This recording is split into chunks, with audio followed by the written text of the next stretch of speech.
We'll have roll call. Oh, I need a motion to approve Mrs. Gordon to be with us through virtual tonight. Make a motion that Ms. Gordon participates virtually. Second. Okay, we have a motion and a second to approve her being with us virtually. Mr. Gubler. Yes. Mr. Painter. Yes. Dr. Painter. Yes. Ms. Sullivan Smoot. Yes. Ms. Gordon. At this time, I'd like to call for a moment of silence. Mr. Gubler. I'm sorry. Yes. Mr. Painter. Yes. Dr. Painter. Yes. Mrs. Sullivan Smoot. Yes. Ms. Gordon. Now I would like to call for a moment of silence, and I will ask that you keep the families in Texas in your hearts and prayers.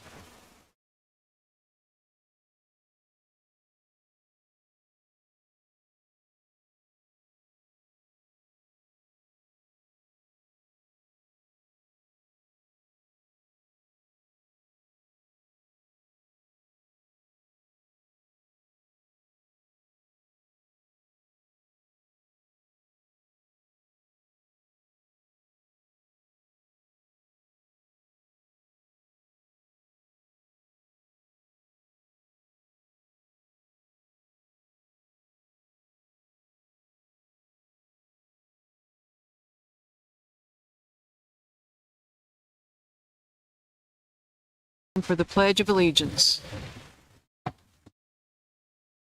I pledge allegiance to the flag of the United States of America and to the republic for which it stands, one nation, under God, indivisible, with liberty and justice for all.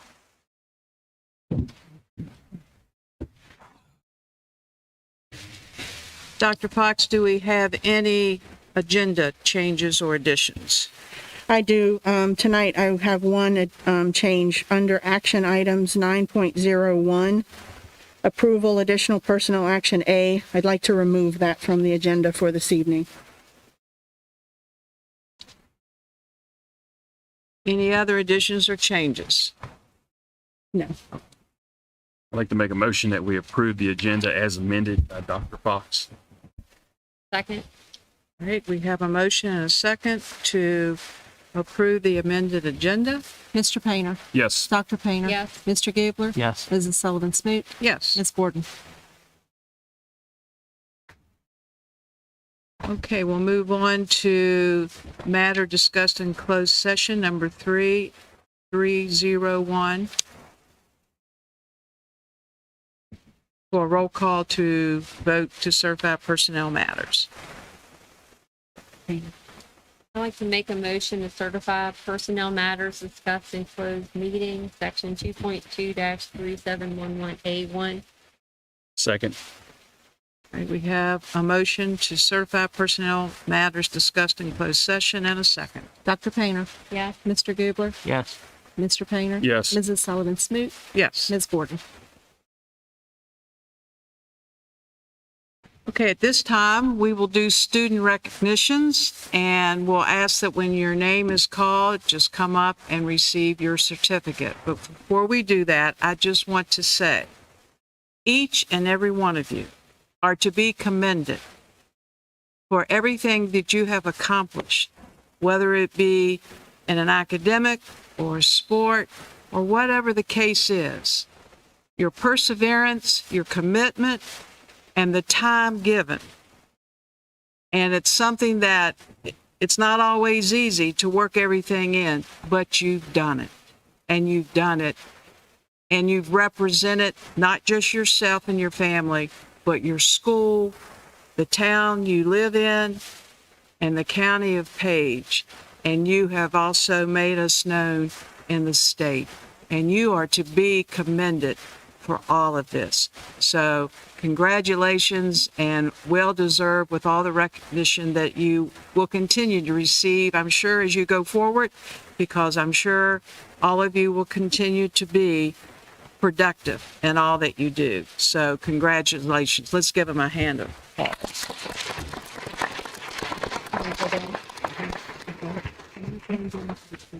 No, I'm going to do it from up here. So as the school year draws to a close, again, as Ms. Sullivan-Smoot has said, we certainly want to honor our students and staff who have participated or placed in events at the state level. So the students we're recognizing tonight participated in events in the fall and winter seasons. And this summer, we will recognize those who participated at the state level from our spring season, as well as additional students from the fall and winter who couldn't be here with us tonight.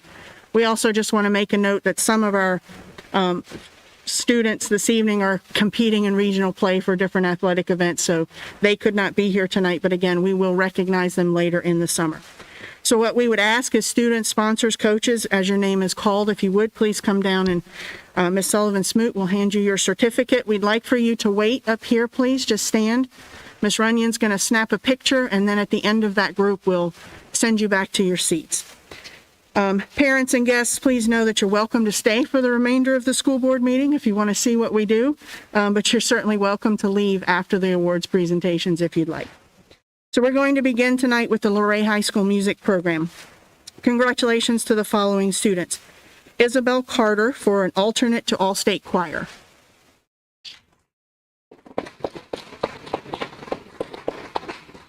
She's in a different group.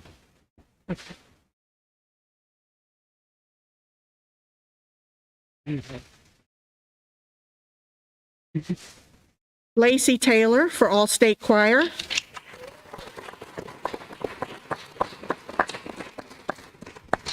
Lacey also had she was also the top scoring soprano in the district.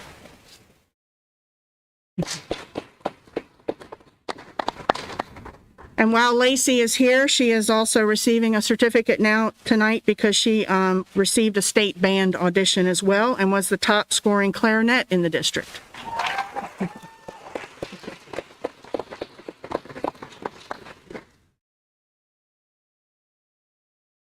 It's okay, we'll get it. Diamond Martin earned an audition for all-state band.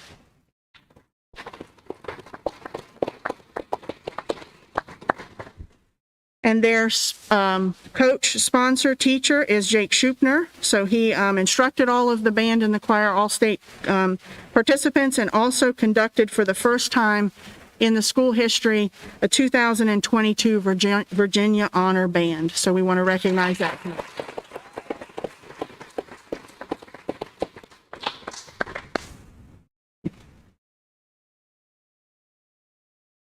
You guys just get more attention tonight, so soak it up.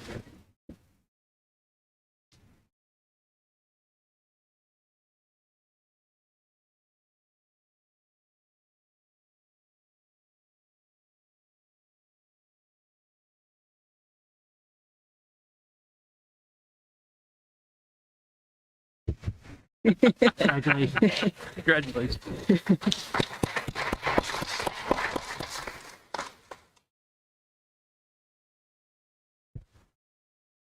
Congratulations. Yeah.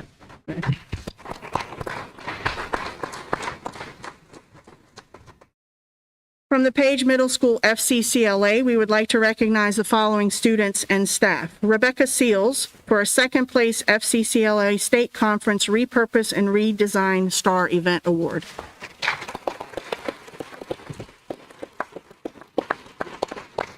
McKenna Parlett, silver medal and Focus on Children Star Event Trophy at the state conference. Hey, Rebecca, can you stay up here for us? Nope, you're good. Veronica Yarrow for silver medal and Focus on Children Star Event Trophy.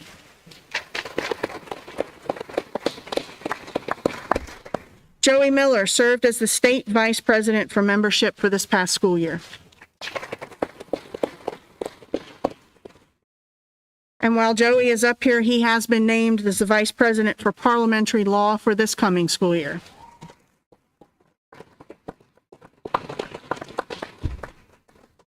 And Miss Miller, if you would come up, Jenny Miller, we have a number of awards for the chapter. So the FCCLA at Page Middle was named a Platinum Level Chapter. They were named a Family First National Program Participant. They were named a Career Connection National Program Participant and a Middle Level Chapter Membership Award. So congratulations.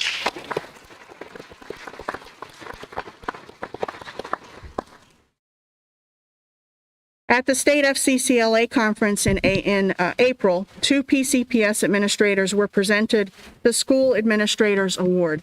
This award recognizes local school administrators who consistently promote and support the FCCLA programs in their schools and their divisions. From Page Middle School, Tanya Miller.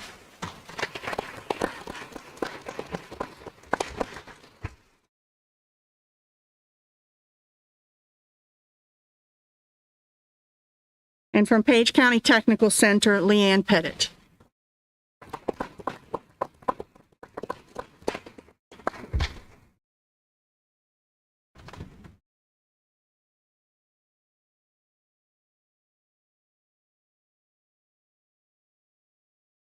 Great job, ladies. From Luray High School, the following students participated in the state forensics tournament. Isabel Carter.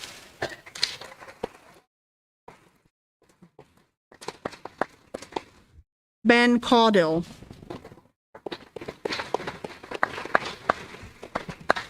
Elizabeth Chu.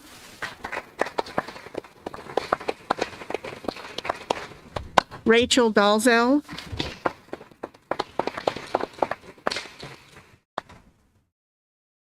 Lillian Jenkins. Julianne Warwick.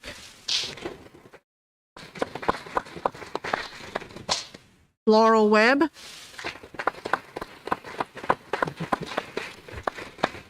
And Sophia Williams.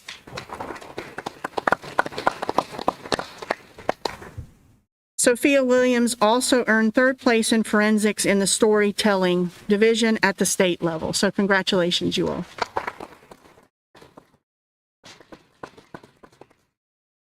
Joining them up front are their coaches and sponsors from the Luray High School forensics and debate teams, Gwen Burley,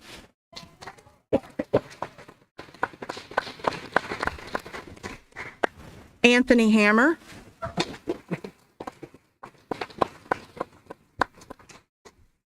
and Jeremiah Strunk.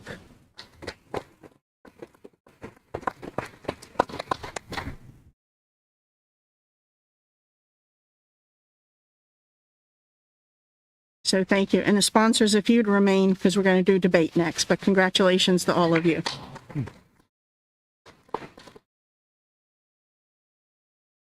Thank you guys very much. Congratulations to the following students from Luray High School who participated in the state debate tournament. Cassandra Mann as a finalist participant.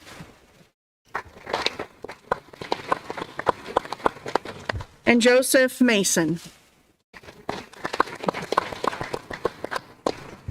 Also participating in the state debate tournament and earning a 10th place finish in the 1 to 3 classification of Student Congress is Summer Forder.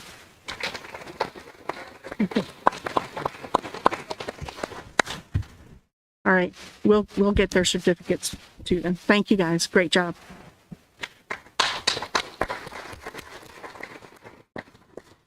From Page County High School, the following students participated in the state wrestling tournament. Jordan Hedrick,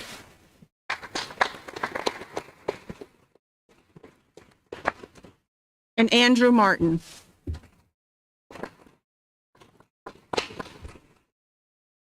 And these students were coached by Joey Soltis.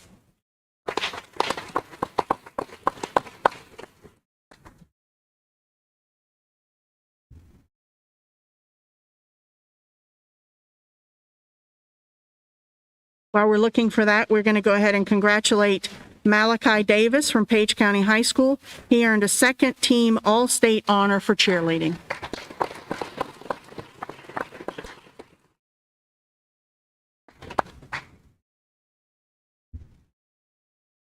And cheerleading coach from Page County High School for that state All-State honor is Tanya May.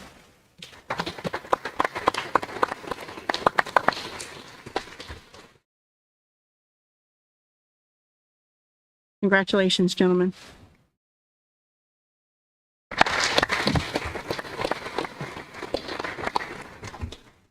From Luray High School, we congratulate the girls basketball team. This was their third consecutive year participating in the state final, earning the title as a state runner-up this school year. So we'd like to congratulate the following players. Avery Alger. Bailey Ansill, Trinity Belton,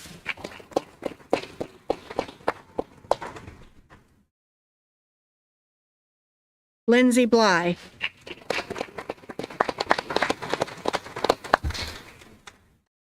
Claudia Cave,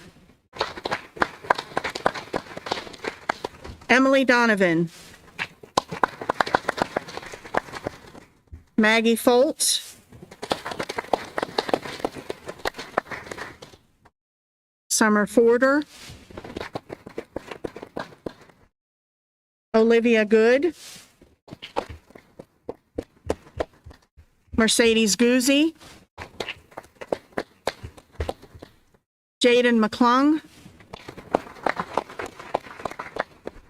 Savannah Owens,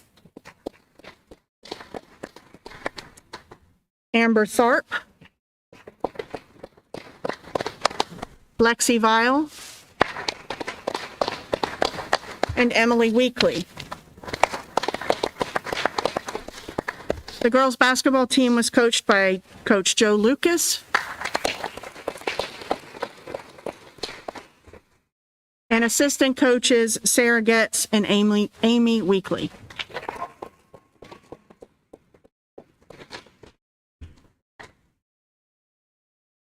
All right. We just hope you're okay. Earning all state first team honors were Jaden McClung. We have another certificate for you, Jaden. And Emily Weekly. And we also want to extend congratulations to Emily Weekly for being named the Class 2 VHSL State Player of the Year. So congratulations. And last but certainly not least, we also want to recognize the team's statistician who hung with them through thick and thin, Deb Lucas. All right, thank you all and congratulations. Great job, ladies.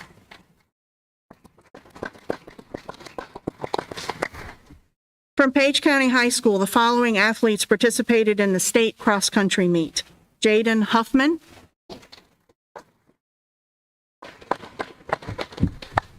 Summer Kite, and Logan Heiston.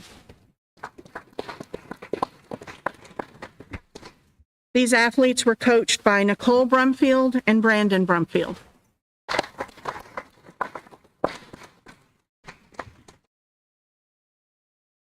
Congratulations.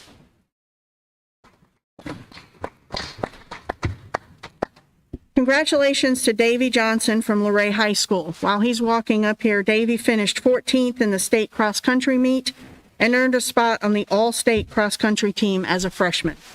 He is the first, go ahead, that's good.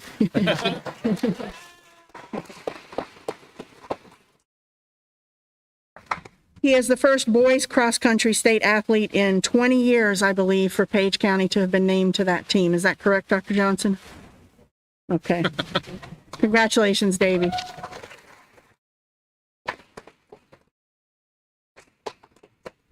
Stay up there, Davey. Hang on one second. So, Davey was coached by Steve Prince.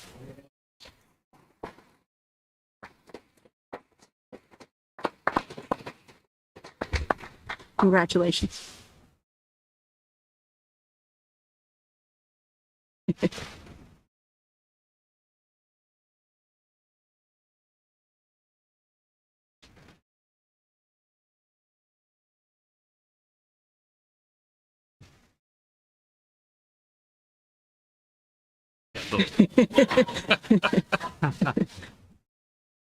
Congratulations. From Luray High School, congratulations to Jaden McClung, who was named as a member of the volleyball all-state second team.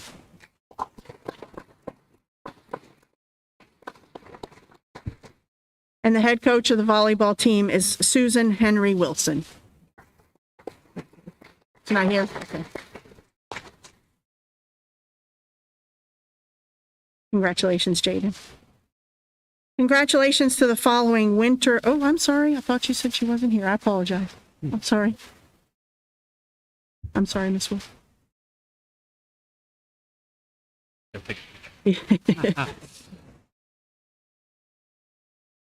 Congratulations.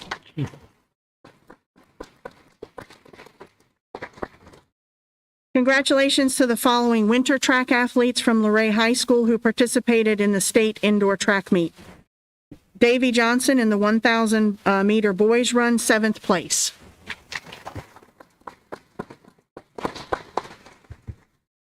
Davy Johnson in the 4x800 meter relay, 9th place. Jacob Bowman, 4x800 relay, 9th place. Austin Lamb, 4x800 relay, 9th place. And Josh Knuckles on the 4x800 relay, 9th place finish. The Luray High School winter track team is coached by Lynn Hamilton.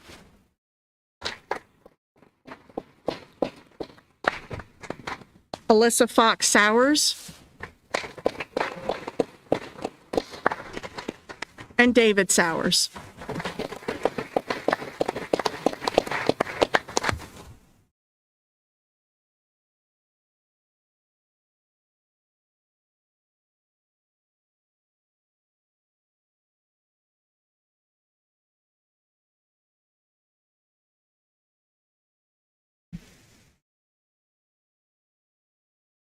Congratulations.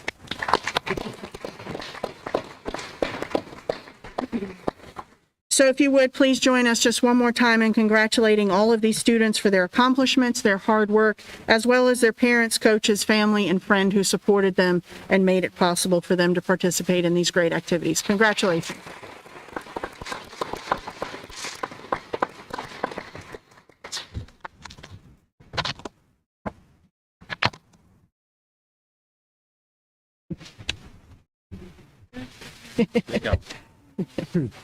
Make it.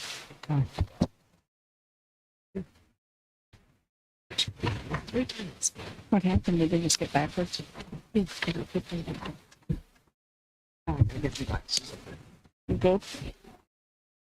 Oh, she never glasses on. I don't need that. Sexy.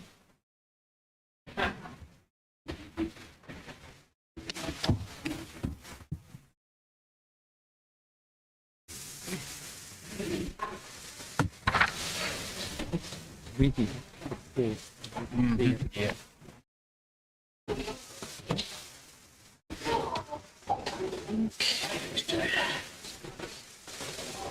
You want some? Yes. I have some items.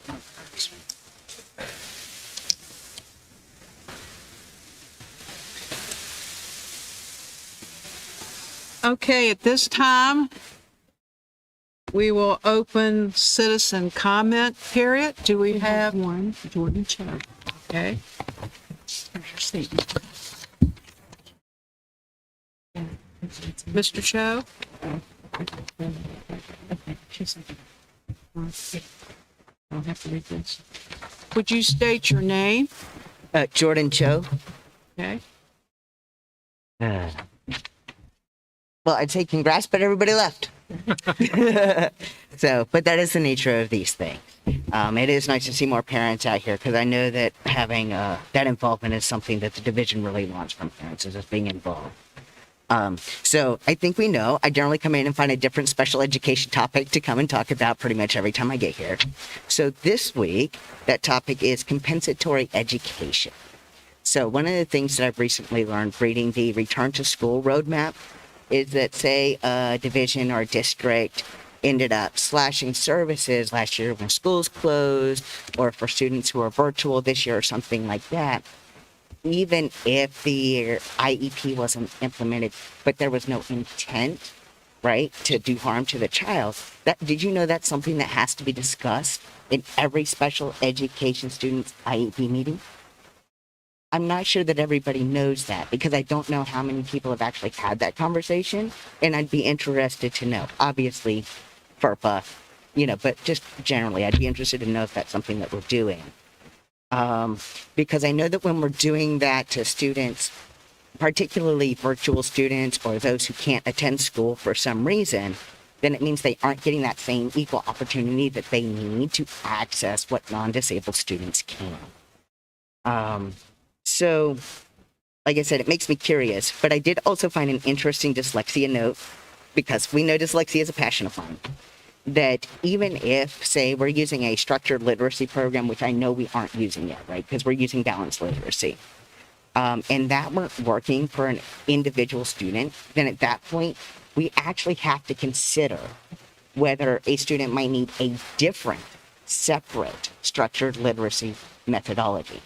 So I didn't know if it's school board members and school personnel, if that's something as we continue to look at our special education advisory committees and all those kinds of things, if having more parental involvement in that process might help us with guiding where we want to take page count. Thank you. And that's all I have for you tonight. Thank you.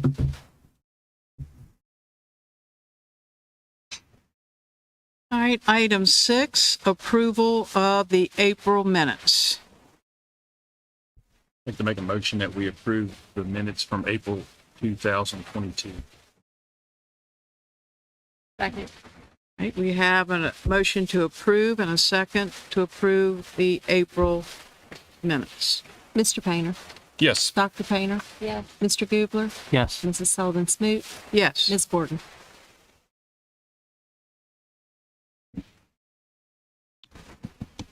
Okay, item 701, approval of personnel actions. I'll make a motion that we approve the personnel actions on our consent agenda. Second. Okay, we have motion to approve the consent agenda on personnel action and a second. Dr. Painter, Yeah. Mr. Gubler, Yes. Mr. Painter, Yes. Mrs. Sullivan Smoot, Yes. Ms. Borden.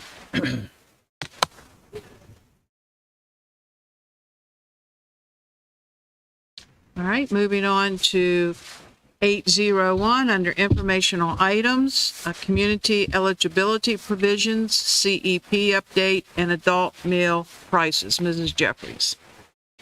Good evening, members of the board.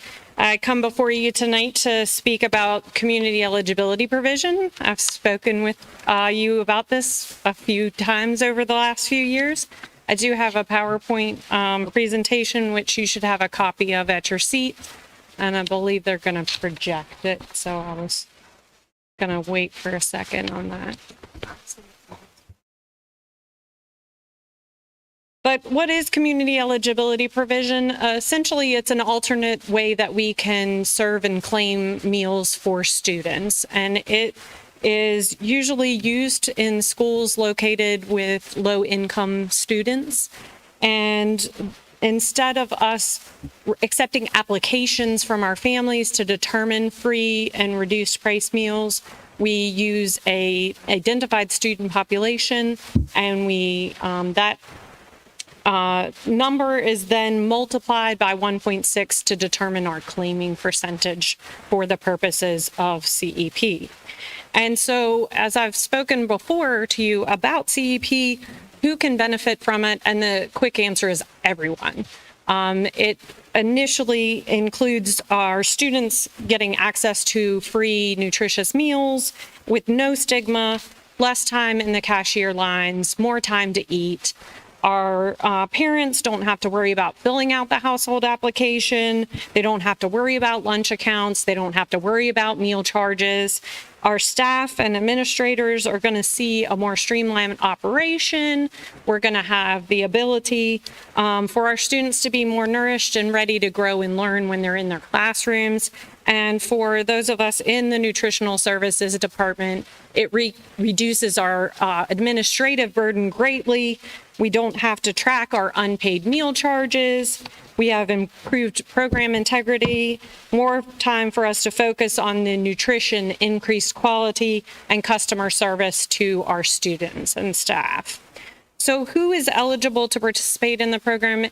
school divisions that have an identified student percentage, an ISP, of 40% or greater in the prior school year. And so the ISP, there's a lot of data on the PowerPoint, but that's determined by students who automatically qualify for free meals based off of the household receiving certain programs through social services, and that includes SNAP, which used to be known as food stamps, TANF, Medicaid, that's income-based, and it also includes our foster children and homeless children. And so April 1, we take a big student count for the entire division and look at it by school. And we take the number of students who automatically qualified through one of those programs and divide it by the number of students within each building. So sometimes people believe that CEP can take a negative effect on some of the other programs that the division may operate, for example, E-rate or Title I. But the quick answer is that it does not have a negative effect on that.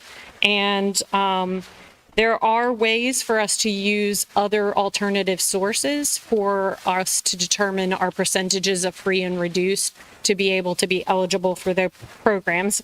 And I have attached some links if people are interested in learning more about that. So we did complete that direct certification matching and reporting requirements April 1st to determine our identified student percentage. A few years ago, the General Assembly did add to the Code of Virginia in section 22.1, 207.4.1 that required a local school division who has a school with an ISP of 40 or greater to operate CEP. And so then once we would get approved for CEP, that is in effect for 4 years. If at any time we would want to discontinue it, we can do so without penalty. Of course, the General Assembly is saying we have to do it. But usually the only reason that they would allow us not to is because of financial reasons. And then we would notify the students and families that we would be operating CEP, and again, that they would get breakfast and lunch at no charge. So the next page just gives some information regarding our ISP data for the past 3 years. Typically, it is done on April 1st. Due to the pandemic, 2020 data was not due till June 1st. So you'll see that note in the column. We did see a significant increase in our ISP, especially from last year to this year. So division-wide, we are at a 48.32% ISP. And so our next steps is we will be applying for CEP with the Office of School Nutrition before June 30th. We will submit our supporting documentation to Department of Ed's school nutrition program so that we can validate that. We'll provide our media release and notification to households that we are electing community eligibility provision for all of our schools. And we will monitor the operational performance and participation as the year progresses. So that's just a kind of update on where we are with CEP for the upcoming school year. Did you have any questions about that process? I have a question about homelessness. How is that calculated? So I am not the professional, but our McKinney-Vento program is our temporary housing homeless. Ms. Owens is in charge of that program, but students are identified as temporary housing or homeless based off of living situations. And there are multiple ways that the child can qualify. If they are doubled up with another family, if they are living in a motel, if they are living in a car or a tent. And again, I'm not a professional, so if somebody else wants to jump in with some more information, but Ms. Owens is the one who is our division homeless liaison. And those numbers are calculated at a certain point of the year? So the ISP number is calculated on April 1st data, but that homeless data is ongoing throughout the school year. Okay. We are identifying those students as things change in their home And lives. once you're identified as McKinney-Vento, it's for the entire school year. So September 30th, if you are, it doesn't matter if you built a mansion on the hill December 30th, your McKinney-Vento would be until June 30th. Okay. I mean, transitional homelessness happens a lot Yes, sir. in this area. And how do you determine if they're homeless? Is someone, Yeah. do they So- come in and tell you? No, when they enroll with us, there's information, and then we have a process through enrollment where, and then Miss Owens connects with them, and we make sure we provide them with the services they need. Any other questions? So I also have another update for you, Okay. if that's okay. So with our election of community eligibility provision, it does require us to look at our adult meal prices. And so I've given you a handout, and there should be one attached to the agenda regarding our current adult or non-enrolled child meal price. And that non-enrolled child this year, due to the pandemic, actually, we were able to feed any child 18 and under, whether they were enrolled in Page County Public Schools or not. But moving forward, if a non-enrolled child attends and tries to get a meal, they do get charged this full price. Last year, the USDA did not require us to raise our adult meal prices. They did allow us to keep them the same. And so therefore, the prices you're seeing on the top of this page are the prices from this past year and the year before. However, we have been informed that we are required to resume complying with the Food and Nutrition Services and specific instruction 782-5 revision 1, which essentially says that we cannot use school nutrition funds to supplement or subsidize the cost of an adult meal and or non-enrolled student meal. And so when we calculated the minimum price for school meals for adults and non-enrolled children, the minimum price for breakfast would be $2.35, and the minimum price for lunch would be $4.01. And Dr. Fox and I discussed today the rates that I would like to propose for the coming year. And after some discussion, we did settle on the $2.45 for breakfast and $4.05 for lunch. We had discussed a slightly higher $4.10 for lunch due to the rising costs that are occurring nationwide, but we thought that this would be the best for our division at this time. And if you have any questions regarding that, I will gladly help answer them. Everybody okay? Thank you. Thank you. Okay, Dr. Johnson with VSBA policy updates. Good evening, members of the school board. Tonight, I bring before you the Virginia School Board Association policy recommendations. These are from the spring, and we need to get these in front of you all. Tonight is informational. Revisit them in 2 weeks. I know you've seen these sorts of updates in the past in which the VSBA will give us quantities, usually quarterly.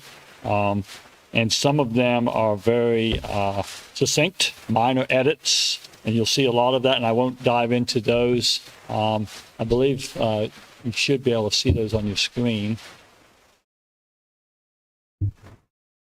We're having some technical difficulties. I will try to be clear and concise if we can't see them. The minor edits, simply put, examples of just word changes. I picked a couple just to so I could move through all of the minor edits at one time. But anywhere that I put in the cover sheet minor edit, it could be something as simple as replace the word shall with the word have. Those are the kind of simple changes in some of the policies. So anywhere you see minor edit, if you look at the policy itself, and I uploaded the whole packet in which you can look at at your leisure, poolside maybe if the weather goes up, temperature goes up. But so that's what a minor edit would look like. And then there's another term throughout this called cross-references updated. Anytime you see that, In red after it, I put the other references to different policies that are related. So for example, BCC, you see, is about our school board clerk. And then I put 4 other references, and that simply means it connects to other policies. So for in that example, in another policy, you might see language about how to appoint the deputy clerk.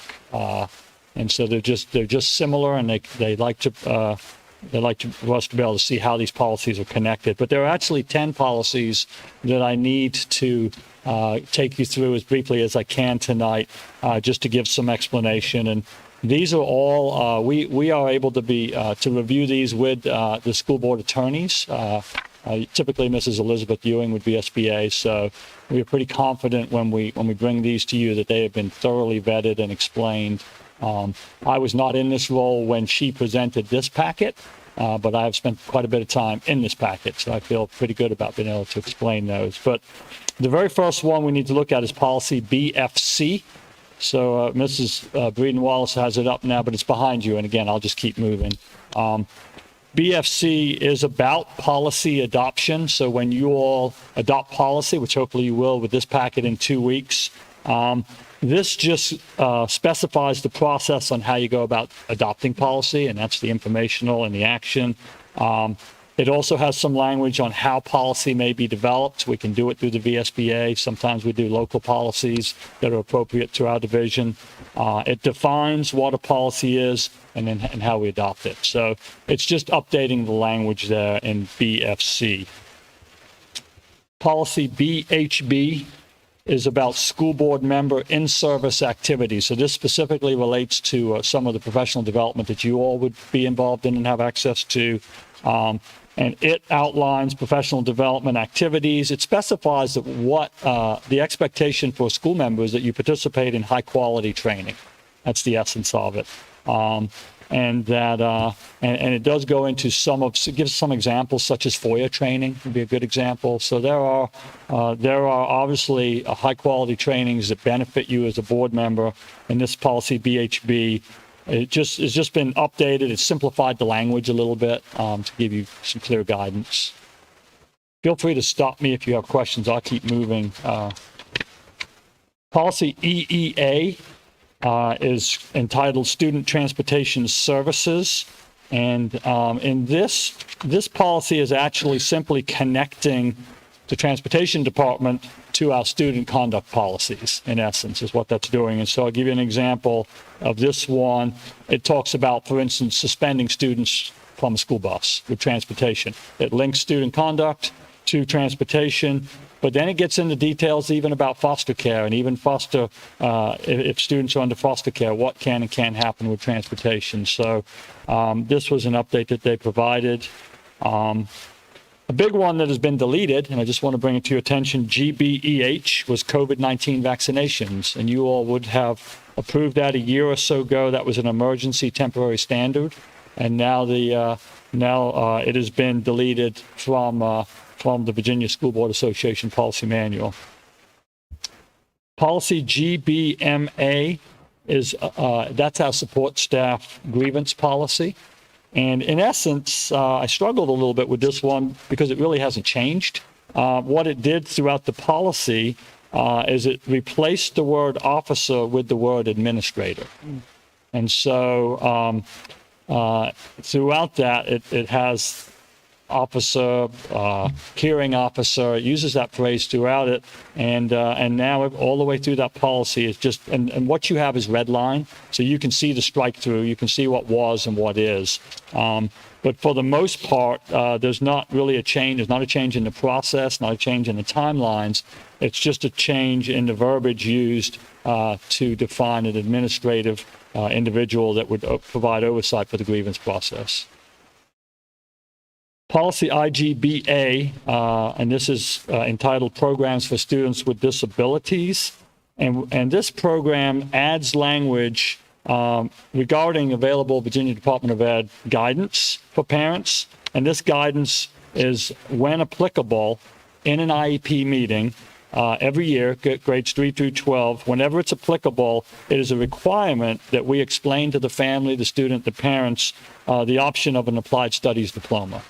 and they say when applicable because obviously there are students whom have IEPs that an applied studies diploma does not impact. We have students that are going for advanced studies diplomas and that kind of thing. But this policy just adds the language that the Virginia Department of Ed is saying, hey, every year, don't forget, you need to speak to your parents, grades 3 through 12, make sure they're aware of that option. IGBB is about a program for gifted students, and IGBB offers enhanced opportunities for parent input. And so what this one does, it says that we must include a public review. So no longer is it enough to just put it on your website and hope people see it, hope people read it. This one says that the plan must be visible, and we must increase the opportunity for parents to have input when the gifted plan's been developed. And we are just about there. Two more that I think we need to cover. KKA, service animals in public schools, a minor change, but an important change. In regards to service animals in the schools, the phrase now reads that any animal within our buildings must be vaccinated as required by law. So that phrase, as required by law, has been added to beef that up. And finally, KNB, reports of missing children. This one, I think it seems simple, but it accents the significance of this. This one asserts that there is an immediate response by schools if there's a missing child, and it seems like common sense. But if you look at the language, all the verbs, all of the action words in this policy are now current. We have to act now. It can't be when possible down the road. It's all present tense language in the policy. And so I know that was a quick pass. There were lots of legal references updated. There were lots of minor edits, but those were the 10 policies with change that I felt like we needed to make sure we explained and talked through in advance of you having a chance to review them before the next meeting. I have a couple questions. Okay, go ahead.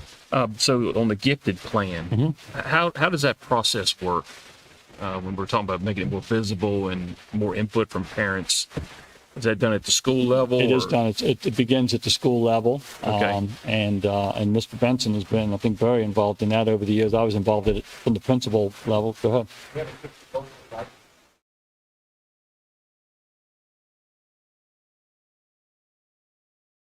And that's a group of folks? Okay. Okay.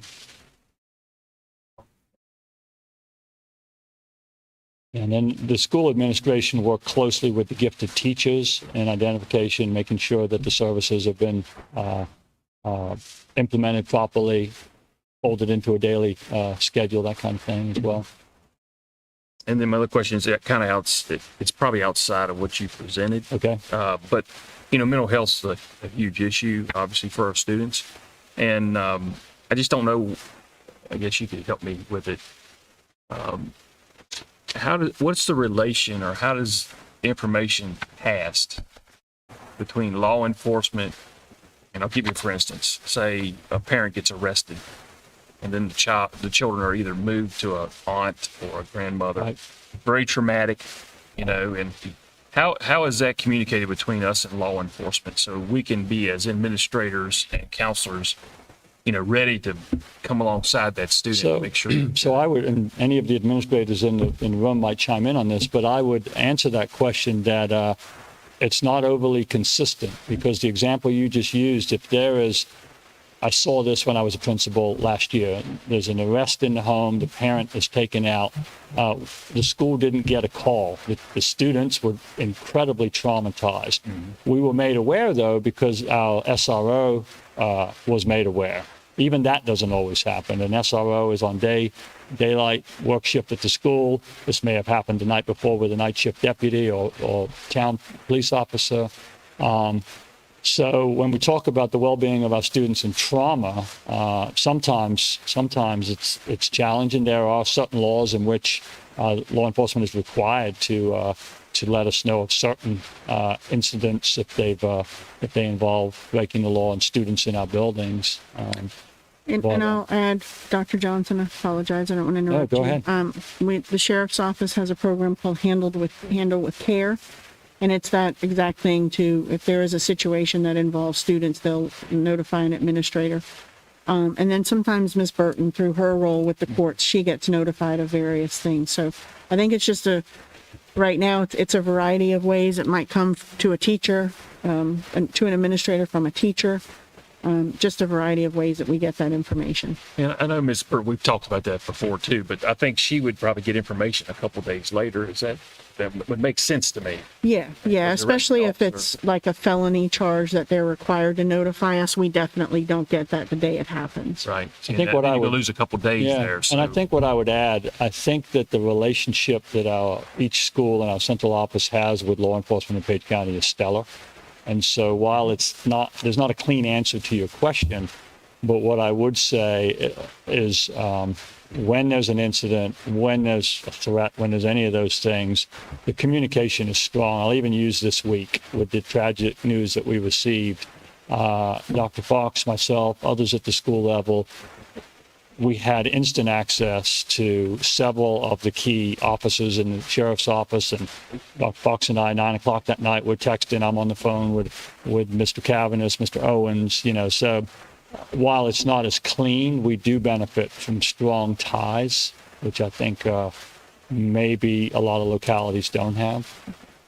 Yeah, I would encourage that we talk with local law enforcement and kind of get maybe a process together with that. One of the problems is their hands are tied on some things. There's some things they can't tell us because it's involving an adult, not a minor. Yeah, right. So that's a challenge. Yeah. Yeah, and it could even be where parents are divorced or Yes. separate households and one's taken from the one parent.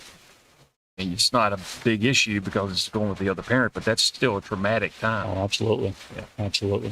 Yeah.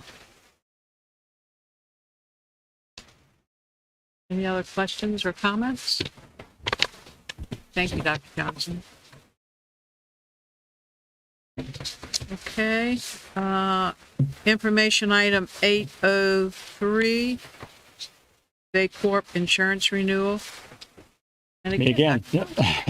I thought it would be helpful to you all. This is a short, informative piece. I received, about 2 months ago, we began to work on our Baycorp renewal.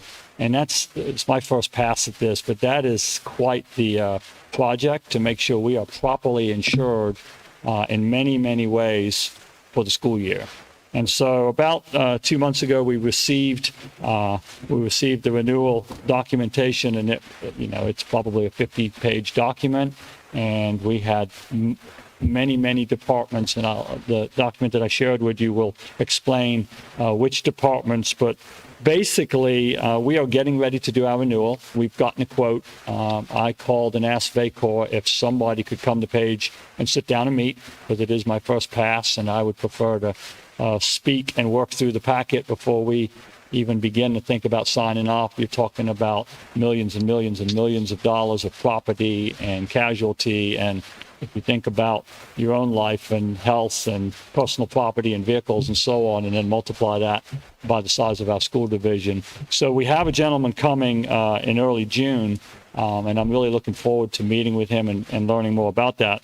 But I wanted you all to know on the front end what we're doing, in case there's questions from you, in case there's things that I can seek out that that I'm unaware of or that would be helpful to us as a division. But so I gave you, I uploaded it there, a one pager, just a summary of what we get from Vacor. I thought it might be helpful. So one of the major ones that we use is workers' comp. So anytime we have a staff member that is hurt in the line of duty on the job, then, and we talked 2 weeks ago about our panel of physicians and the process and making sure they go to the right folks so that they can be eligible for medical coverage when they're hurt on the job. But that falls under the umbrella of Vacor, that we get that coverage. School security risk management. Again, if there's some sort of threat risk and we need to involve Vacor, or we need reimbursement from Vacor, they don't just freely hand over those sorts of funds. They do investigate to make sure we're following policy and doing things properly, but that's part of our coverage. Educators' legal liability. Teachers have coverage, staff have coverage for legal liability as long as they're as long as they're doing what they should be and on the right side of the law with that. We have student accident coverage, we have cyber risk coverage, and these are things we don't even think about, but in today's society particularly. So when my team began to work through this document, we had Mr. Bell at the table, we had Mr. Williams at the table, we had Mr. Samples at the table, all areas of this, making sure that these Prometheans, that they're covered insurance-wise. The one-to-one Chromebook initiative, that we have coverage, and we went from 0 to 100 very quickly a year or so ago, and making sure we keep up with the insurance coverage on that sort of equipment. Our automotive equipment, we have 101 vehicles between our bus fleet, cars, trucks, dump trucks, work trucks. We have a lot of vehicles, and through this process, we were able to remove 10. And if you think about the cost of having vehicles on the road and insuring them, these are 10 that were on the list, but they're in the bus garage. Maybe they don't have a motor in them. We don't use them. They're 35 years old, but they're still on the lot, that kind of thing. So we were able to prune that list, which I was pleased about. Things like scoreboards, sheds, buildings, you don't even begin to think about it until the document is in front of you. So even flagpoles and dugouts. So I just wanted to give this document to you tonight to kind of say, this is the process we're in right now. And in the next several weeks, we'll be looking to approve our VACOR agreement for the 22-23 school year. So just a question on that. So I'm assuming you're talking replacement costs for everything, right? Yeah. So how do you track that pricing? Because we've got some inflation going on, right? Yeah. So how does that happen? That is a great question. So we would submit it very similar to the way you would do it if you have a fender bender on Main Street today. In fact, we're in that process right now. We had an accident with a truck and some mowers, and that vehicle sat stationary with those mowers until the adjuster could come, take a look at the damage, assess it, and then just the same, you get reimbursed just very similar to the way you do your vehicle or homeowners or your roof. Or it's not very different. It's just a massive project. Any other questions or comments? Thank you, Dr. Johnson. Thank you. At this time, Mr. Benson will look for a summer program update.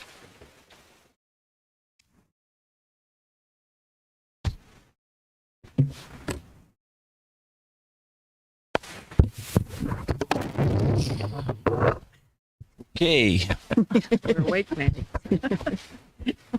literally a mic drop right there. Good evening, Dr. Fox and members of the school board. I believe Dr. Fox asked for me to spend a few minutes just talking about our summer programs and a little bit of an update. I've put a handout in front of each of you, and I'll just spend a few minutes going through that with you here this evening. We really do have two different things going on this summer in terms of summer learning. We have what we explained to you earlier with summer camp, and then we have summer school. So I'm going to start with summer camp. You see on the handout there, we have our 4 different sessions and or themes, and those begin on June the 6th and end on sometime there in August. We have scheduled 1 coordinator, 5 teachers, 2 instructional assistants, and a nurse for each one of these sessions. So we feel like we have quite a few different staff members on hand. And you see under the 3rd bullet there that we've been doing and taking registration. If you look at those numbers as compared to last year when we had 5 or 8 students participate in summer enrichment, I would say we're doing pretty good. We currently have 147 responses, and you see the number out on the bar graph at the end of each one of those are the numbers of students participating in each one of the sessions.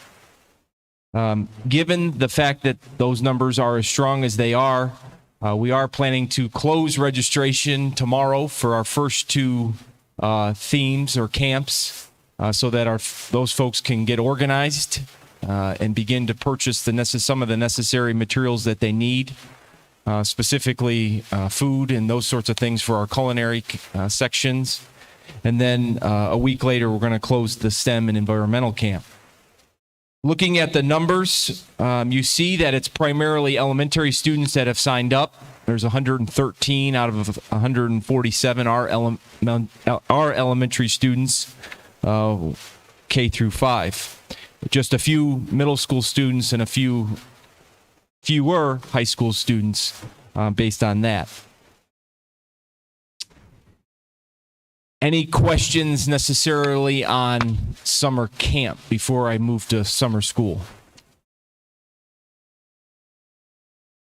Okay. Numbers look great. Yeah, I'm we're proud. excited. Yeah. It's pretty exciting, actually.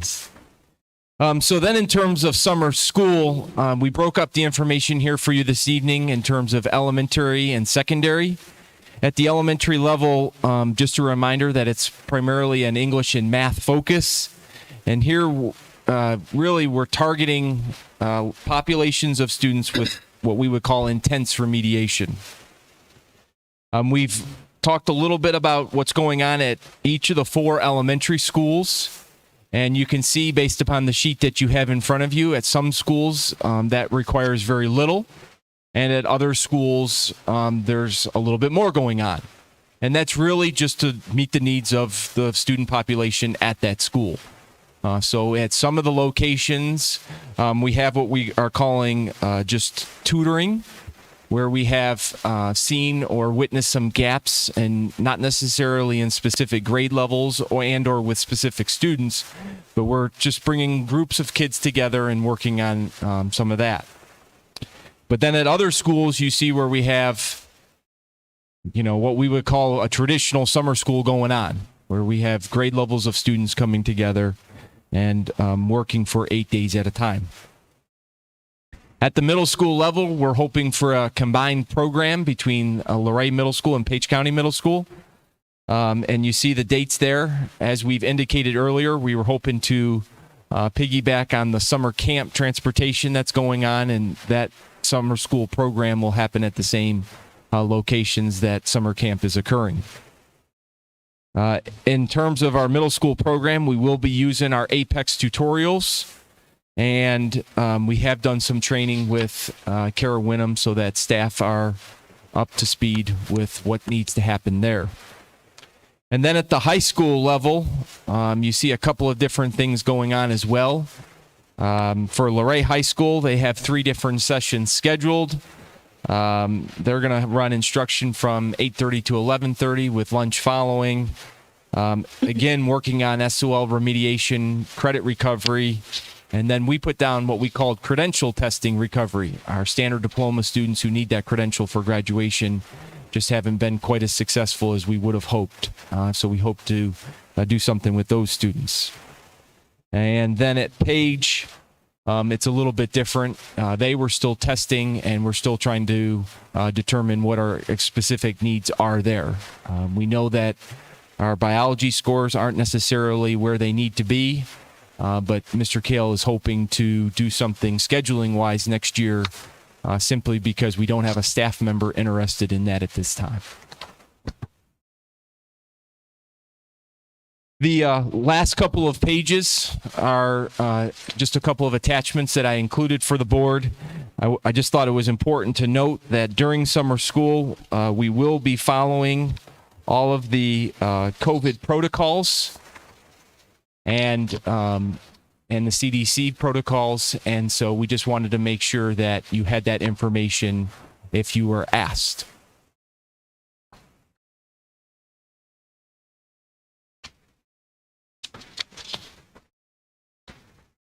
I have some questions. Sure. How much federal money did we have for summer learning? 123,000. Okay. Which are schools in improvement? Luray Elementary School, Stanley Elementary School, and Page County Middle School. Because while the first page was exciting and looks great, I'm just be honest, I think it's a little pathetic if we can't wrangle up more than 12 kids in K-5 in Stanley Elementary School if it's a school in improvement. And then that, the other schools, if we're in improvement and we had the pandemic, we know our kids are behind, that we can't drum up enough interest or encourage parents enough to get more kids participating in this. And then with the middle school, if we're saying we're combining them and it's a total of what? It says approximately 10 students, It's but 21 students today. 21 students, but there's 3 different session dates. There's not 3 different session dates. There's one session lasting 3 weeks. So it's a different course every session of 3 weeks, or, It would be one course over the 3-week period. okay, and our Apex courses, are they on computers? Yes, ma'am. Yeah, I think it needs to be more instruction and not just another, they could do that at home. I just think it's kind of disappointing, but I'm the only person sitting here. I don't know how other people feel, but I just think it's disappointing that it seems like all of our energy is being put in summer camps to make it fun, which I don't disagree with. We need some fun stuff for kids, but we also need to support them academically, and I don't feel like we're doing our part there. I will say staff ability or staff willingness has been a concern. We don't have staff right now at the middle school level that we're willing to teach this summer, Ms. Dr. Payne. With elementary, I know a handful of parents would love to send their kid. I mean, it's shocking almost. 12 kids at Dale Elementary identified for K through 5, but it's a school in improvement. And I'm just disappointed and kind of flabbergasted, honestly, that that's what we put on. Does that come back on the parents, or does that come back on our staff? Well, I mean, I don't know that it's only on the parent. If my child's teacher called me and, built that relationship with the parents to say that your child needs this or this is how far they're behind, usually parents are going to listen. That's been my experience as an educator for 22 years. I just think that we need to put a little more meat in that meal. I think a focus definitely has been on the summer programs, for sure. And I understand you learn through some of the things you're going to get, but the information I have gotten and the stuff I have seen firsthand, our children are behind. I can't believe the numbers are not 20-fold in some of these numbers. I find it. But maybe the state has told us we don't have as, to put somebody in the next grade. Maybe it's not, the standard's been way lowered because of the pandemic. Well, That's something. I can tell you this much, that at the middle school level, and Dr. Fox and I had a conversation about this today, is the students that you see listed here are students that are in jeopardy of being promoted. Okay. And one of the ways that our school board policy allows promotion is by passing the SOL.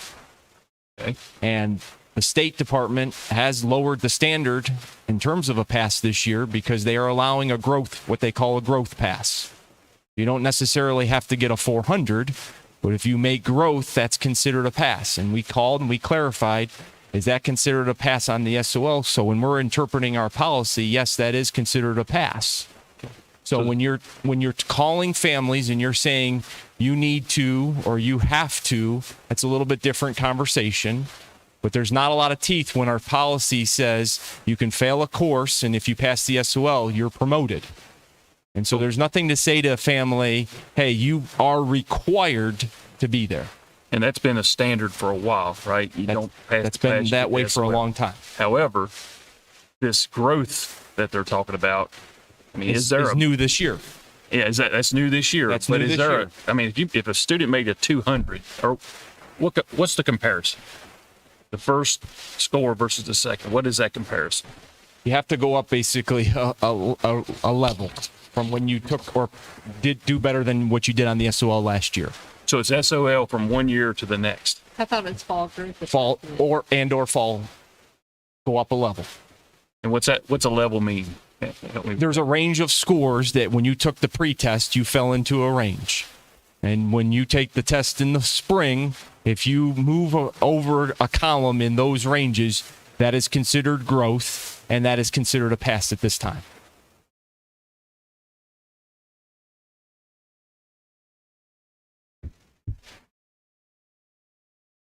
I understand the policy and I understand the changes that they made, but Here, we're that's really, progress, maybe. That's what he means by range, not Okay. levels or like range. ranges, yeah. But if you're not in third grade, it's not going to do any good. If you're talking about second graders, it's fine. Right. So what we can do, taking your comments, we can go back and take a look at this. We'll get with our elementary school principals and have some additional conversations. We'll bring you back some information on the 12th or before that in an update. I'm just concerned. I mean, I know we got to talk to the parent into letting it happen. If I was a parent, if I had my children were not passing SOLs, they would be in summer school. Or just behind in reading if it's like a first grader. Because we're really kicking, and I understand it, we're really kicking the can down the road to next year. If we don't get more people, in my opinion, to get involved. But you do what you got to do. I mean, you do with what you have, so. But in terms of teeth, to force somebody to say you are required to be there, it's gotten easier. It's gotten easier. It has. Yep. And the problem is you don't know what you don't know as a parent. Well, Sometimes, you know what I mean? And I don't want, we've called, and both middle school principals have called parents and say, you passed the SOL based upon the growth, but you really do need to be at summer school. And we've had some people that say, yes, but we've had others that say, so my child's going on to seventh grade or my child's going on to eighth grade? And we say, yes. Kids that put themselves on the bus. I'm honestly more concerned with the elementary kids that they don't really rule the roost, and that we just need to get the parent involved and encourage them, maybe change the program that it's not a drill and kill, alphabet, numbers, add, subtract, that it's something fun as part of it too, to get them looking forward to coming. Well, I will say there will be some academics as part of our summer camp. There's going to be some writing and journaling there's going to be English and reading, mathematics that are incorporated into summer campus too. It's not just going to be pure fun. But is it what I would call traditional summer school? No, it's not going to be that. I just think about the principals next year. You got middle school, and they're going to get kids from elementary that behind from the get-go. That child is going to have all the anxiety of a new school, way behind. I'm afraid to ask questions sometimes myself at 54. I know they're going to be that way. It's not a criticism. It's just a tough time.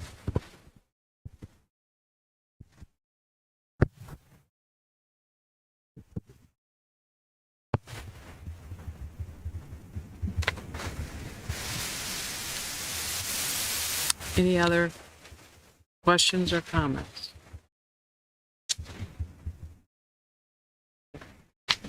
Thank you, Mr. Benson. Thank you. Informational item 8.05, superintendent update, Dr. Fox. Yes, thank you. So I have a short update for you all this evening, just a couple of things. The first one we'd like to start with tonight, we did have our graduations on Saturday at both of our schools. We had a beautiful, albeit hot day, but it was a beautiful day. So we just want to congratulate our graduates, the class of 2022, and our administrators and school staff who did all the hard work to make those two graduations happen on Saturday. In terms of a budget update, just so everyone knows where we are, we still do not have a passed budget yet from the General Assembly. We have heard rumors, but nothing official, that there may be something coming in early June, the first full week in June. But we will continue to keep everybody updated as we hear information. Contracts have been issued to full-time staff this week, and HR is working through any concerns or issues that are arising based on those contracts. In terms of COVID-19, where we stand with one more day of school in this school year, we do still remain in the low range for our community transmission levels, and we currently have 12 active cases in the division, as opposed to 7 that we had in our last meeting. And you can see our school impact chart there in terms of transmission within the school, absenteeism, and staff capacity. We have a couple areas that are at medium, and everybody else is at low. We will continue to monitor this throughout our summer camps and summer school programs. And I'd be remiss this evening if I didn't take a moment to thank Mr. Benson for his time and effort. He has been an administrator and a teacher in PCPS since 2002. And we just want to take a moment to thank him for his work and efforts, and wish him well in his next steps. And then lastly, we just want to say thank you to everyone for just the school year. It's been a bit of a challenging year in some capacities. We've had some good things, we've had some bad things. We just want to take a moment to say thank you to all of our staff, our students, our parents, our families, the community for their hard work and their support. There's a quote at the bottom there that storms make trees take deeper roots. And I think that's really true. We've learned a lot this year from the struggles that we've had, and those struggles can only help but make us stronger. So we just want to wish everyone a happy and a safe summer, and we look forward to talking with you all this summer in preparation for next school year. So that's my report this evening. Okay, thank you. Yeah. Yeah, comments? Yeah, to Mr. Benson, thank you so much. I mean, he had helped us with a lot of grants recent years, and dedicated a lot of time, extra time. So it's much appreciated. And thank you, Dr. Fox, for getting us through this year. And everybody that's out there. It was a tough year, but we made it. We survived. So thank everybody for that. Anyone else? Okay, we'll go to action items. 9.01, approval of additional, I'm sorry, Take it out. 902. Make a motion that we approve the additional personnel action B. I second that motion. All right, we have a motion and a second to approve additional personnel action B. Mr. Painter, Yes. Dr. Painter. Yeah. Mr. Gubler, Yes. Mrs. Sullivan Smoot. Yes. Ms. Gordon. Okay, we'll move on to 9.03 for approval of additional personnel action C. And I'd like to make a motion that we approve the additional personnel action C. Second. We have a motion and a second for the approval of action C. Mr. Painter, Yes. Dr. Painter. I'd like to proclaim that I had no role in this hiring recommendation, and I'm abstaining from the vote to further affirm that I do not have a role in this hiring decision of the board. Mr. Gubler, Yes. Mrs. Sullivan Smoot. Yes. Ms. Gordon.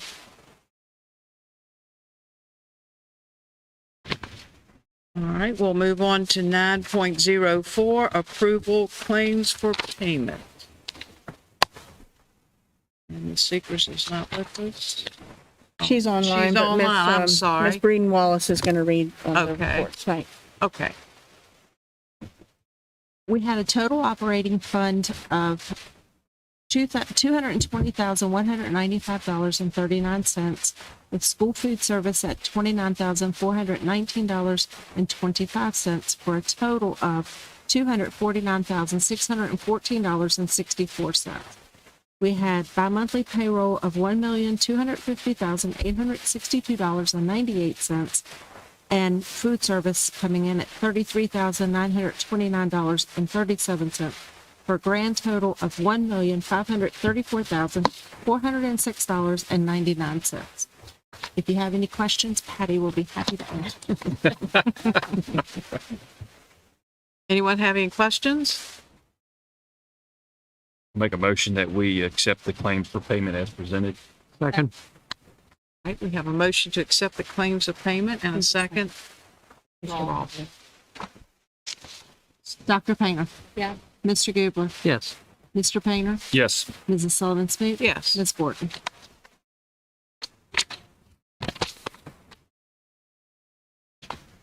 All right, Mr. Benson is up for 9.05, approval of an overnight field trip.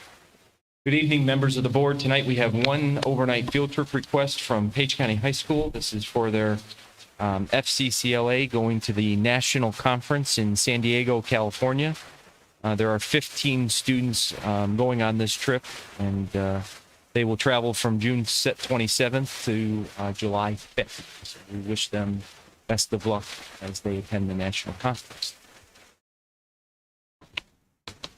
I make a motion that we approve the overnight field trip presented by Mr. Benson. Second. I think we have a motion to approve the overnight field trip and a second. Mr. Gubler. Yes. Mr. Painter. Yes. Dr. Painter. Yes. Mrs. Sullivan Smoot. Yes. Ms. Borden. Thank you. We'll move on to 9.07. I'm sorry, 06, approval of policy JECA, admissions of homeless children. Dr. Johnson.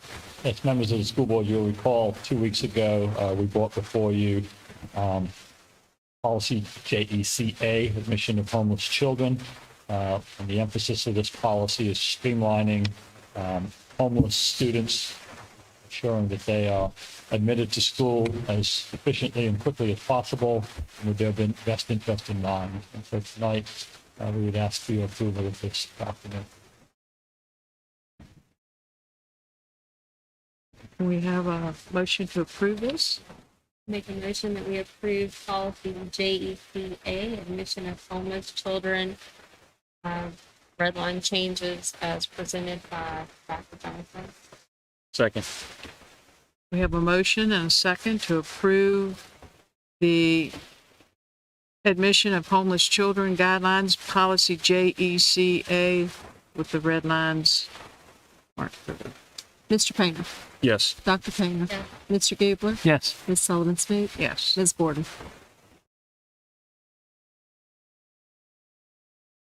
Thank you. Thank you. And 9.07, approval of summer auction of surplus items. Mr. Bale. Good evening, board members. I'm coming before you tonight to ask approval for a summer auction of surplus items. It's been 3 years since our last auction. We have a number of items stored at the bus garage and at schools that are taking up needed space and are ready to go. Board policy requires that we come to you and ask for formal authorization for an auction for these items, and therefore we're asking for such authorization tonight to move forward in getting this set up to be taken care of during the summer. And I'll be happy to answer any questions that you have. So did each school provide a list of what they wanted collectors as things that should be collected? Right now, it's things that have been collected at the bus garage over the years. We have a number of items from like vehicles that Dr. Johnson had alluded to earlier to some equipment out of shops and different items like that. But there are also some items at schools as well. We have some pianos, for example, that have been replaced and are no longer needed, so they're taking up some space and they're ready to go. But we are going to double check and make sure that any items in schools that are ready to go can be part of this. And what should, for transparency for our board of supervisors, what are we going to do with this money from the surplus auction? Well, my understanding from the board clerk here is that the money goes back into our general fund. So it's not our slush fund, it's just our general. General fund is what I was told. Good deal. Any other questions? Can I have a motion? I make a motion that we approve the summer auction of surplus items as presented by Mr. Bale. Second. We have a motion and a second to approve the summer auction of surplus items. Mr. Painter. Yes. Dr. Painter. Yeah. Mr. Gubler. Yes. Ms. Sullivan Smoot. Yes. Ms. Borden. Thank you. At this time, we will have board discussion period. I can start.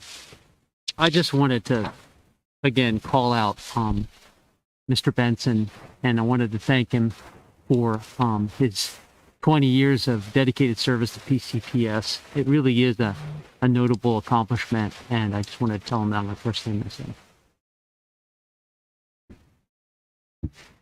And I will echo that as well. In my 13 years of being on the board, I have always found Mr. Benson to be very active and supportive in so many ways, not just in his capacity now, but when he was principal at Page County High School, and his encouragement to his staff and students over the years. They were lucky to have him. So we wish you well, and enjoy those Georgia peaches, I guess. But anyway, well, we do wish you well, and thank you for all that you've done. I would say enjoy the mimosa. Okay. But yeah, thanks, Eric. I know I give you a hard time sometimes, but I've known you since you started teaching here, and we used to affectionately call you the golden child. But I do wish you best of luck, and you have been a great asset to Paige. Yeah, so Page County softball won 6-1 tonight. Baseball, where we were behind, but I don't know what the score is now. The sealing of the pavements that we've had done. I know we had it done last year. I guess was it at the first of the year? We had several of them. Are we going to seal those soon with a recoat? Or what's not the new ones, the ones that was done the year before? So in July, we had Luray Elementary and Page County High School were done. So is that what you're? That's what I'm asking, but I'm They asking were about the paved sealing and of. sealed. They were paved and sealed. Okay. Because I think I talked to a guy this morning. He said you ought to do it the year after, or if you didn't do it at the time, 2 years. So we just got to stay on top of that, and that'll keep the water off and make it last longer. So I want to, as chair of the board of the rec center, I want to thank the Page County Public Schools for donating some playground equipment to us. And we were going to get the one playground set that was up at the Shenandoah Elementary school, and went up there to survey it and look around and how we were going to take it down and measure it out a little bit, and got all the plans kind of laid out. The next day, one of the teachers calls me and says, were you supposed to get that equipment? And I said, yeah, what's wrong? He says, it's flattened on the ground. So the playground is a Playground Specialties. Is that the name of the group? So they came in early, did something they weren't supposed to do. And I immediately called Mr. Benson and said, what's going on here? I think Dr. Fox, you were somewhere else. But he was all over it. And we got a playground set from Northern Virginia, one of the Northern Virginia schools that made it right. They made it right, so I'm giving kudos to that group. And Mr. Benson was giving me updates every minute. I even caught the truck on the road, delivered it to my farm for storage until we were ready to put it down there. So that's some of the small stuff that people do every day, and I'm going to miss that. And Mr. Benson, thank you for your friendship and things you've done. Much appreciated. Wish you were staying, but I understand places take us different times. So be blessed with that.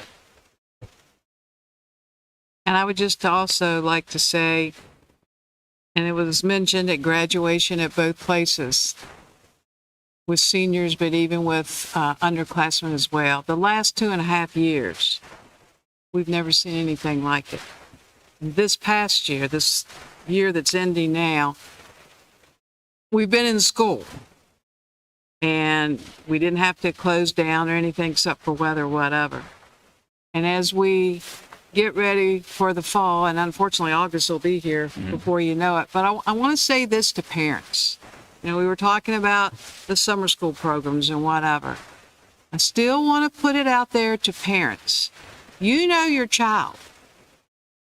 You know what they can do on the home front with, reading and writing or different skills or whatever. You know your child. And schools do reach out and, try to let you know what's available and so forth. But parents, you need to buy into getting your child into one of these programs if it's going to help. Schools I've said this several times since COVID started. I don't think anyone realized everything that a schoolhouse does until COVID hit. And it's just amazing and awed by, everything that they do. And teachers do care, but they can't do everything. Parents, you need to kick in and help motivate your children, make them responsible, giving them responsibilities. And as we prepare for next year over the summer, you have questions, communicate with your school, your principal, and they can put you in touch with or whatever. But communication works both ways. And it's so important. Be the parent, not the friend. The friendship comes later. But, again, they've lost a lot of instruction. Nobody's fault. That's just how it is. But it's also things that can be done on the home front to help any age child make it. So again, thanks to all of our teachers, all of our people employed by the Page County School System, and enjoy your summer. I know you'll still be working through the summer, even though you might be a 10-month contract with teaching. I know you're still doing things to get ready for the following year. That's just how it is. You might think teachers June, July, and August. Think again. They're working 12 months a year. So again, gratitude, appreciation, the whole 9 yards. You're winners, and I appreciate all that you do every second of every school day. I think there's a fine line. There's a thin line that I think we've seen it with schools. Schools are so important from a behavioral standpoint, what we've seen this year. Schools really are the defense against chaos in our society. I'll just tell you that. We could not handle another 6 months, another year of not being in school and having the behaviors that we've had. It would be just far worse. So thanks everybody who endured it. You had to do it. Thank you. And with that, Make a motion that we adjourn. Second. and we are adjourned. We had a motion we're and a not. second. Oh, I'm sorry. Getting excited. Who was second? All right, I'll take it. Mr. Painter? Yes. Dr. Painter? Yes. Mr. Gubler? Yes. Ms. Sullivan Smoot? Yes, Ms. Ford? She'll be Now you're adjourned. we're adjourned.